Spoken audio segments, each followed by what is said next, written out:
Hello, friends. Welcome to our initiative of daily PT pointers, in which we will discuss important headlines of the day from various sources for prelims 2024. So, the first topic is related to लंबानीज. ये topic आपका press information bureau में आया था and ये culture के लिए relevant है. तो न्यूज ये है कि as a part of the third G20 culture working group meeting in Hampi, a Guinness World Record was created for the largest display of Lambani items. इसमें 450 women artisans and cultural practitioners from Lambani, a nomadic community inhabiting Karnataka, came together to create embroidered patches with GI tagged Sandur Lambani embroidery. अब ये हैं कौन? So Lambani is also known as Lambadis or Banjaras. So these were nomadic tribes who came from Afghanistan to Rajasthan and have now spread themselves across India in states like Karnataka, Andhra Pradesh, Rajasthan, Madhya Pradesh, Gujarat and Maharashtra. कहा जाता है इन 17th century they assisted the Mughal Emperor Aurangzeb to carry goods to the southern part of India उनकी Deccan expedition में. सो उस time पे वो south India में settle हो गए थे. And during the 19th century British authorities framed the Criminal Tribes Act of 1871 and after that they stopped their free movement. Next topic है हमारा स्मॉल सैटेलाइट लॉन्च व्हीकल्स के context में. ये topic आपका द ऑल इंडिया रेडियो में आया था and ये साइंस एंड टेक के लिए रिलेवेंट है. तो न्यूज ये है कि ISRO, that is Indian space research organisation, has decided to transfer its small satellite launch vehicle to the private sector because इनकी डिमांड बहुत ज्यादा हाई है. Small satellite vehicles target nano satellites that weigh less than 10 kg and micro satellites that weigh less than 100 kg. तो इनको ये transport करते हैं and इनके जो बेनिफिट्स हैं वो है कि they offer on demand launch services without requiring clients to wait for larger rockets to carry them as co passengers. इसी बैकग्राउंड में स्पेस पॉलिसी के बारे में भी बात कर लेते हैं. तो अप्रैल 2023 में union cabinet approve the Indian space policy that seeks to institutionalize the private sector participation in the space sector. इस space policy के key features हैं कि ISRO from now onwards will not do any operational and production work for the space sector. Operational part of ISRO's mission will be moved to the NSIL, that is New Space India Limited organization. फिर एक organization है InSpace जिसका full name है Indian National Space Promotion and Authorization Center. That will function as an autonomous government organisation. फिर NSIL जिसके बारे में मैंने अभी बताया, ये डिपार्टमेंट ऑफ स्पेस की पब्लिक सेक्टर अंडरटेकिंग है and it will be responsible for commercialising space technologies and platforms created through public expenditure. And इसका जो सबसे की पॉइंट है वो ये है कि नॉन गवर्नमेंटल एंटिटीज के बारे में. So they will be allowed to undertake end to end activities in space sector through establishment and operation of space objects, ground based assets and related services. Next topic है हमारा spying of aircraft. ये topic आपका All India Radio में आया था and ये science and tech and security के लिए रेलेवेंट है. नाउ न्यूज ये है कि North Korea has accused USA of flying spy aircraft into its airspace. So वैसे तो कोई मेजर डेवलपमेंट नहीं है पर कुछ महीने पहले चाइना को एक्यूज करा गया था of using a spy balloon. तो उस कंटेक्स्ट में एयर स्पेस कितना डिफाइन होता है उसके बारे में हम कुछ की फैक्ट्स पढ़ लेते हैं. सो पहली बात तो ये है कि every country has complete and exclusive sovereignty over the airspace above its territory under international conventions. फिर आपकी एक इंपॉर्टेंट टर्म है Karman line. So Karman line is accepted as the limit of outer space. अब Karman line क्या है? It is 100 kilometres above earth's mean sea level. Also apart from Karman line there are international legal frameworks in place that allow the permission to be sought to enter a country's airspace, such as 1944 का Chicago convention on international civil aviation. और जैसे मैंने बताया था कि कुछ महीने पहले तो स्पाई बलून्स काफी न्यूज में थे. तो high altitude balloons are categorised as aircraft by the International civil Aviation Organization जो यूनाइटेड नेशन की एजेंसी है. तो ये हाई ऑल्टीट्यूड बलून्स है, स्पाई बलून्स है या फिर कोई भी एयरक्राफ्ट है, they will have to follow the international aviation law. So friends, मैंने आपको भी बताया था कि जो कार्मन लाइन है जो आपकी 100 kilometre above mean sea level है उसे स्पेस की आउटर लिमिट माना जाता है. तो इस कंटेक्स्ट में एक बार एटमॉस्फेयर का पूरा स्ट्रक्चर देख लेते हैं और कार्बन लाइन कहाँ पे आती है. तो अगर नीचे से स्टार्ट करें तो सबसे पहली लेयर आपकी troposphere, followed by stratosphere, mesosphere, thermosphere and exosphere. Geography के लेक्चर्स में आपने या फिर एनसीईआरटीज में आपने पढ़ा होगा इन सब स्ट्रक्चर के बारे में। तो कार्बन लाइन आपकी आती है थर्मोस्फेयर में, वहां पे लोकेटेड है आपका, और ओजोन लेयर आपका लोअर स्ट्रेटोस्फेयर में लोकेटेड है आपका। तो ये इन्फोग्राफिक आप ध्यान रखना। नेक्स्ट टॉपिक है हमारा लोकमान्य तिलक अवार्ड। ये टॉपिक आपका हिंदुस्तान टाइम्स न्यूज़पेपर में आया था एंड अवार्ड्स के लिए रिलेवेंट है। सो न्यूज ये है कि on August 1st, that is the 103rd death anniversary of Lokmanya Tilak, प्रधानमंत्री मोदी जी को लोकमान्य तिलक नेशनल अवार्ड दिया जाएगा बाय द तिलक स्मारक मंदिर ट्रस्ट और हिंद स्वराज संघ। प्रधानमंत्री मोदी जी इस अवार्ड के 41st रेसिपिएंट हैं और ये अवार्ड एनुअली दिया जाता है by this trust on the occasion of Bal Gangadhar Tilak's death anniversary. Last year ये अवार्ड दिया गया था टेसी थॉमस को, जिनको इंडिया की मिसाइल वुमेन कहा जाता है, and she served as the project director for Agni 4 and अग्नि 5 मिसाइल्स। तो लास्ट ईयर तो टेसी थॉमस को दिया गया था अवार्ड, ये इस साल प्रधानमंत्री मोदी जी को दिया जा रहा है। पास्ट में भी जो फेमस रेसिपिएंट्स है इस अवार्ड के, उनके बारे में पढ़ लेते हैं। एक तो होगी हमारी former prime minister Indira Gandhi and former prime minister Atal Bihari Vajpayee, former prime minister Manmohan Singh, फिर महाराष्ट्र के जो पॉलिटिकल हैवीवेट है शरद पवार, राहुल बजाज इंडस्ट्रियलिस्ट एंड साइरस पूनावाला, ये भी एक इंडस्ट्रियलिस्ट है। तो अब अवार्ड के बारे में तो पढ़ लिया, सोचा बाल गंगाधर तिलक जी के बारे में भी पढ़ लेते हैं। सो 19th सेंचुरी में पैदा हुए थे इन द ईयर 1856 एंड 1920 में जब आपकी नॉन कॉपरेशन मूवमेंट आपकी स्टार्ट हुई थी, उसी साल इनकी डेथ हो गई थी आपकी। सो इनके जो अगर की हाइलाइट्स पढ़े तो फ्रीडम फाइटर थे, एजुकेशनिस्ट थे। तो he was one of the strongest advocate of Swaraj. इनका मराठी में कोट है जिसको इंग्लिश में ट्रांसलेट करे तो उसका मतलब बनता है कि Swaraj is my birth right and I shall have it. ये कांग्रेस में जो मॉडरेट और एक्सट्रीमिस्ट सेक्शन थे, दो सेक्शन थे, उसमें से एक्सट्रीमिस्ट सेक्शन में आते थे एंड लाल बाल पाल में से ये आपके बाल थे। बाकी जो फ्रीडम फाइटर थे, लाल हो गए लाला लाजपत राय हो गए और पाल हो गए आपके बिपिन चंद्र पाल हो गए। He was tried for the sedition charge 3 times by the British government, first in 1897, second in 1909 and third in 1916. Also Congress के साथ भी थोड़े बहुत इनके इश्यूज रहते थे। So in that context he founded the All India Home Rule League in 1916 with GS Khaparde and Annie Besant. अगर education की बात करें so he firstly founded the New English School and then Deccan Education Society. इनको काफी सारे नाम से कहा जाता है, कुछ टाइटल्स दिए जाते हैं। सो ब्रिटिश गवर्नमेंट ने इनको कहा था that he is the father of the Indian unrest, पर उल्टा महात्मा गांधी ने इनको कहा था that he is the maker of modern India. But generally प्यार से लोग इन्हें लोकमान्य कहते हैं। लोकमान्य का मतलब है accepted by the people as their leader. Next topic है हमारा इंडियन इकोनॉमी के रिलेटेड। ये टॉपिक आपका ऑल इंडिया रेडियो में आया था एंड इकोनॉमी के लिए रिलेवेंट है। नाउ न्यूज ये है कि investment bank Goldman Sachs has said that India will become the world's second largest economy by 2075, crossing Japan, Germany and USA. जो इंडिया का जो जीडीपी है 2075 में आपका $52 ट्रिलियन पहुंच जाएगा, और सबसे टॉप पे आपका होगा चाइना, जिसका जीडीपी उस टाइम पे $57 ट्रिलियन होगा। यूएस का अराउंड $51 ट्रिलियन होगा। इस हाई इकोनॉमिक ग्रोथ के काफी सारे रीजंस होंगे। Progress in innovation and technology, higher capital investment, rising worker productivity. तो ये इसके की पॉइंट्स हैं, ये की रीजंस है कि जिसकी वजह से इंडिया की इकोनॉमी ग्रो करेगी। नेक्स्ट टॉपिक है हमारा drop out in IIT. IIT में एडमिशन लेना ही मुश्किल होता है, पर काफी लोग उसके बाद आईआईटी छोड़ देते हैं। तो ये टॉपिक आपका ऑल इंडिया रेडियो में आया था एंड एजुकेशन के लिए रेलेवेंट है।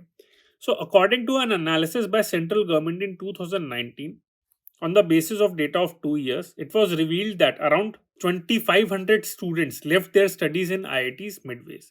तो कुछ लोग तो चलो स्टार्टअप के चक्कर में छोड़ देते हैं, कुछ और उनको करना है लाइफ में, कुछ और पैशन फॉलो करना है, बट काफी लोग जो हैं इसमें से वो हरासमेंट के चक्कर में छोड़ देते हैं। जो ये स्टैटिस्टिक्स है उसके according half of these students come from reserve classes, and apart from dropout, suicide of students in educational institution is also a grave matter of concern. तो ये हमारे प्रेसिडेंट ऑफ इंडिया ने अभी कहा था कि इस इशू पे हमें सोचना चाहिए। नेक्स्ट टॉपिक है हमारा सेमीकंडक्टर्स के रिलेटेड। हिंदू न्यूज़पेपर के पेज 1 पे ये टॉपिक आया था एंड साइंस एंड टेक के लिए, इकोनॉमी के लिए रेलेवेंट है। तो न्यूज़ ये है कि ताइवान बेस्ड आपकी जो फॉक्सकॉन है, उसका ऑफिशियल नेम है वैसे Hon Hai technology group, so that has decided to pull out of a $19 billion deal related to semiconductor. तो सेमीकंडक्टर का एक जॉइंट वेंचर था जिसकी इतनी वैल्यू थी, तो ये डील इन्होंने वेदांता ग्रुप के साथ साइन करी थी, और रीजन ये दिया है कि उन्हें और ज्यादा डाइवर्स ऑप्शंस एक्सप्लोर करनी है इस वजह से। Under this X joint venture, the two firms were to invest in a semiconductor fabrication plant in Gujarat, which would make 28 nanometer semiconductors. Next topic है हमारा मॉब लिंचिंग के कंटेक्स्ट में। ये टॉपिक भी आपका हिंदू न्यूज़पेपर के पेज 1 पे आया था एंड ये पॉलिटी, सिक्योरिटी, सोसाइटी के लिए रेलेवेंट है। Now supreme court has decided to review what the union and the state government are doing to punish those involved in mob lynching. According to supreme court, mob lynching एक बहुत serious issue है। In fact last 1 year में ही 10 instances mob lynching के सामने आए थे and इन्होंने स्टेट गवर्नमेंट को डायरेक्ट करा है to file year wise data regarding mob violence and lynching. और साथ में ये भी कहा कि 2018 में तहसीन पूनावाला केस में जो वर्डिक्ट दी थी उसके बाद से क्या प्रोग्रेस हुआ है। 2018 की वर्डिक्ट में Supreme Court condemned the practice of mob lynching as horrendous acts of mobocracy as an anathema which requires a special law and punishment. ये सुप्रीम कोर्ट की वर्डिक्ट थी, कोर्ट्स थे, इसे आप डायरेक्टली एग्जाम में कोट कर सकते हैं। It also directed the states to form special task forces to collect intelligence on likely incidents of hate speeches, mob violence and lynchings. According to supreme court and in general भी ये देखा जाता है कि जो रीजंस है mob lynching के, these are mostly because of communal hatred and also वो होता है ना कि आग में घी डालने वाला काम आपके fake news and self professed morality. तो ये रीजंस है आपके मॉब लिंचिंग के। नेक्स्ट टॉपिक है हमारा आर्टिफिशियल इंटेलिजेंस और उसका इकोनॉमिक इम्पैक्ट क्या है। तो ये टॉपिक आपका हिंदू न्यूज़पेपर के पेज 8 पे आया था and science and tech and economy के लिए रेलेवेंट है। तो ऑफ लेट आपका large language models and generative AI, ये टर्म्स आपकी बहुत ज्यादा न्यूज में है थैंक्स टू चैट जीपीटी और गूगल ने बार्ड जो लॉन्च करा है। तो इसके पॉजिटिव और नेगेटिव इम्पैक्ट दोनों हैं। ऐसा नहीं कि सिर्फ नेगेटिव इम्पैक्ट ही लिखने हैं। पॉजिटिव इम्पैक्ट ये है कि it leads to increasing productivity in producing goods and services. और साथ में ये भी कहा जाता है कि ऐसा नहीं है कि सिर्फ एम्प्लॉयज को रिप्लेस करेगी, it will only replace those employees who don't upskill themselves. In fact बाकी सारे एम्प्लॉयज को तो इससे हेल्प भी मिलेगी। पर नेगेटिव इम्पैक्ट ये है कि that it can create challenges for society including in the labour market, politics, data privacy, crime and welfare and कुछ लेबर रिप्लेसमेंट तो होगी इसकी वजह से, जिसको एडजस्ट करने में टाइम लगेगा। तो इसने जो रिकमेंडेशन दी है वो ये है कि governments all over the world should increase their cyber regulation with respect to the new challenges posed by artificial intelligence, and it may also require tax capital to balance the returns from capital and labor to reduce the displacement and distributional effects। मतलब taxation इस तरीके से होनी चाहिए कि अगर किसी का लेबर लॉस हुआ है, किसी की जॉब लॉस हुई है, तो उसे कंपनसेट भी कर दिया जाए in the mean time. Next topic है हमारा ग्लोबल साउथ के बारे में। ये टॉपिक आपका हिंदू न्यूज़पेपर के पेज 8 पे आया था एंड इंटरनेशनल के लिए रिलेवेंट है। सो पहली बात तो ये, काफी लोग मुझसे भी पूछते हैं कि ये ग्लोबल साउथ क्या है, कि ये जो साउथ में कंट्रीज है वो हैं, जो नॉर्थ में कंट्रीज है वो नहीं है क्या। तो ग्लोबल साउथ, पहली बात तो ये जोग्राफिकल टर्म नहीं है, रादर ये पॉलिटिकल और जियो पॉलिटिकल और इकोनॉमिक या फिर जियो इकोनॉमिक एक टर्म है। So global south refers to various countries around the world that are sometimes described as developing, less developed और अंडर डेवलप्ड। हम साउथ साउथ कॉपरेशन के बारे में बात करते हैं तो उसमें यही आता है कि जो भी ग्लोबल साउथ के अंडर कंट्रीज आती है, डेवलपिंग कंट्रीज। इनफैक्ट इसका जो हिस्टोरिकल है कंटेक्स्ट है वो ये है कि countries in the global south were mostly at the receiving end of imperialism and colonial rule, and by 2030 according to this article it is projected that 3 of the 4 largest economies will be from the global south in the order of China, India, US and Indonesia। तो 4 जो major countries dominate करेंगी world economy, उसमें से US को छोड़ के बाकी सारी ग्लोबल साउथ की कंट्रीज होंगी। पर नेक्स्ट टॉपिक है हमारा फ्रांस के राइट्स के कंटेक्स्ट में। तो ये टॉपिक आपका हिंदू न्यूज़पेपर के पेज 8 टेक्स्ट एंड कंटेक्स्ट में आया था। पॉलिटी एंड आईआर के लिए थोड़ा शायद कम रिलेवेंट हो सकता है, बट ये सोशियोलॉजी में सोशल मूवमेंट करके टॉपिक है, तो उस कंटेक्स्ट में आ सकता है टॉपिक। उसे, इस इवेंट को आप एग्जाम्पल की तरह कोट कर सकते हैं। तो कैसे हुए थे राइट्स, क्या रहा रीजंस, अंडरलाइंग टेंशंस क्या थी, क्या कर्ब करना चाहिए, उसे किस तरीके से रोकना चाहिए, तो ये इस आर्टिकल में आप पढ़ सकते हैं। नेक्स्ट टॉपिक है हमारा strengthening palliative care for non communicable diseases. ये टॉपिक आपका हिंदू न्यूज़पेपर के पेज 9 पे आया था एंड हेल्थ के लिए रिलेवेंट है। सो आर्टिकल में ये आया कि व्हाट इज पैलिएटिव केयर। इस केयर का जो ऑब्जेक्टिव है, it aims to improve the quality of life by addressing the physical, psychological, spiritual and social जो आपके एस्पेक्ट है उसको भी ध्यान में रखना है। एंड ये केयर प्रोवाइड करी जाती है to people suffering from serious disease like heart failure, kidney failure, certain neurological diseases, cancer etcetera. So इसमें यही कहा गया है कि इंडिया में बहुत ज़्यादा डिमांड है इस टाइप की केयर की, बट ये जो केयर है ये मेनली अर्बन एरियाज में प्रोवाइड करी जाती है, रूरल एरियाज में नहीं है। और in fact as per the global atlas of palliative care in 2020, need for palliative care was higher for non-cancer illness. But in spite of this study, as per the latest guidelines of National Program for Prevention and Control of Non-Communicable Diseases, palliative care is limited only to cancer patients and leaving out this care for other chronic ailments. तो ये इसका जो की point है कि palliative care है ये सिर्फ कैंसर के लिए ही प्रोवाइड करी जाती है, बाकी सारी एलिमेंट्स के लिए नहीं प्रोवाइड करी जाती। नेक्स्ट टॉपिक है हमारा दिल्ली ऑर्डिनेंस के कंटेक्स्ट में। ये टॉपिक आपका हिंदू न्यूज़पेपर के पेज 11 पे आया था एंड ये पॉलिटी के लिए रेलेवेंट है। तो जो मेजर डेवलपमेंट है वो ये है कि supreme court has decided to hear the petitions challenging the legality of the national capital territory of Delhi amendment ordinance of 2023। तो दिल्ली गवर्नमेंट में आपका काफी इशू चल रहा है कि दिल्ली गवर्नमेंट की क्या रोल रहेगा, यूनियन गवर्नमेंट का क्या रोल रहेगा और आपका लेफ्टिनेंट गवर्नर का क्या रोल रहेगा। ये टॉपिक कुछ दिन पहले भी मैंने डेली पीटी पॉइंटर्स में डिस्कस करा था, तो उसके बारे में पढ़ सकते हैं। और डिटेल में पढ़ने के लिए आप नेक्स्ट आईज की मंथली मैगजीन डाउनलोड कर सकते हैं। उसमें मैंने डिटेल में बताया था कि ऑर्डिनेंस क्या है, उसके फीचर्स क्या है, क्या बैकग्राउंड है, क्या क्रिटिसिज्म है और क्या होना चाहिए। और साथ में ऑर्डिनेंस के ओवरऑल फीचर्स के बारे में फैक्ट्स एंड एनालिसिस मैंने शेयर करे थे मैगजीन में, तो आप उसे पढ़ सकते हैं। फिर आपका नेक्स्ट टॉपिक है इंडिया फ्रांस रिलेशंस के बारे में। ये टॉपिक आपका हिंदू न्यूज़पेपर के पेज 12 पे आया था एंड ये इंटरनेशनल एंड सिक्योरिटी के लिए रेलेवेंट है। तो न्यूज़ छोटी सी यही है कि प्रधानमंत्री Modi ji will be paying a visit to Paris आपका, क्योंकि फ्रांस और इंडिया आपके 25 ईयर्स ऑफ स्ट्रैटेजिक रिलेशंस आपके सेलिब्रेट कर रहे हैं एंड इसमें Rafale M fighters and Scorpene class submarines के लिए डील हो सकती है आपकी। तो उसमें पूरा बताया कि क्या प्रोसेस है, डिफेंस एक्विजिशन काउंसिल का क्या रोल है एंड डिफेंस प्रोक्योरमेंट बोर्ड का क्या रोल है। तो इंडिया फ्रांस के डिफेंस रिलेशन स्ट्रेंथन हो रहे हैं, तो हो सकता है यूपीएससी में प्रीलिम्स और मेंस में इस पे क्वेश्चन आ जाए। नेक्स्ट टॉपिक है हमारा सोलोमन आइलैंड्स और पैसिफिक आइलैंड्स।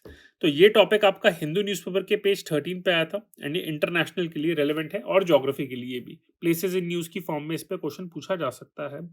तो न्यूज़ तो यही थी कि सोलोमन आइलैंड्स एंड चाइना ने एक डील साइन करी है on cooperation in the areas of police, economy and technology. पर साथ में ये भी कहा जा रहा है कि सोलोमन आइलैंड्स ने कुछ और भी डिफेंस डील भी साइन करी है, तो चाइना अपने जो वॉरशिप्स है, अपने एयरक्राफ्ट है यहाँ पे स्टेशन कर सकता है।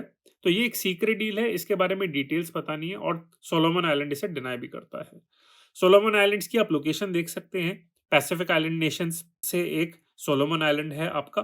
तो और इसकी ये नेबरिंग कंट्रीज है। मैप के कंटेक्स्ट में क्वेश्चन आ सकता है। इनफैक्ट प्रधानमंत्री मोदी जी कुछ दिन पहले आपके पैसिफिक आइलैंड कंट्रीज ही गए हुए थे, पपुआ न्यू गिनी गए थे वहां पे to attend the 3rd forum for India Pacific island corporation.